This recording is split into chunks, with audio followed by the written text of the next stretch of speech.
Hi friends, welcome back to Balaganesh YouTube channel. నేను మీ బాలాను. ఎలా ఉన్నారండి? అందరూ బాగున్నారా? ఈరోజైతే పానీపూరి ఎలా తయారు చేయాలో చూద్దామండి. మనం ఇంట్లో ఉండే వస్తువులతోటి ఈజీగా ప్రిపేర్ చేసేసుకోవచ్చు. దానికోసం బఠానీలు ఉంటాయండి, ఎండు బఠానీలు. అవి 7-8 గంటలు నానబెట్టి ఇలా కుక్కర్లో 4-5 విజిల్స్ వచ్చేంత వరకు ఉడికించి పెట్టేసుకోవాలండి. తర్వాత ప్యాన్ పెట్టుకొని ఆయిల్ వేసుకొని దాంట్లో ఒక బిర్యానీ ఆకు, ఒక ఎండుమిర్చి, అల్లం వెల్లుల్లి ముక్కలు కట్ చేసుకొని వేసి బాగా ఫ్రై అయిన తర్వాత ఆనియన్స్ కూడా వేసి ఫ్రై చేసుకోవాలండి. తర్వాత ఒక టమాటా కట్ చేసి వేసుకొని ఇది కూడా ఫ్రై చేసుకొని తర్వాత తగినంత సాల్ట్, కొంచెం కారం వేసుకొని కొంచెం గరం మసాలా కూడా వేసుకొని బాగా ఫ్రై చేసుకోవాలి. బాగా ఫ్రై అయిన తర్వాత బఠానీలు కూడా వేసేసుకుందామండి.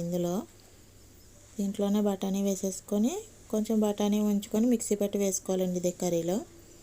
ఇవి బాయిల్ అవుతుండగా ఈ లోపు మనం మిక్సీ జార్లో కొంచెం పుదీనా, కొంచెం కొత్తిమీర, ఇంకా ఒక 2 పచ్చిమిర్చి వేసుకొని నిమ్మ చెక్క కూడా పిండేసుకొని మిక్సీ పెట్టేసుకోవాలండి.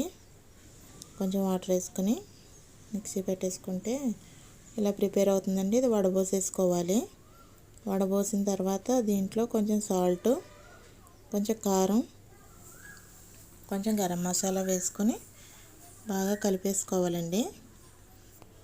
ఇప్పుడు కర్రీలో కొంచెం మిక్సీ పెట్టేసుకున్న బఠానీ వేసి బాగా కలిపేసుకోవాలండి. కలిపేసుకుంటే మనకి కర్రీ రెడీ అయిపోతుంది.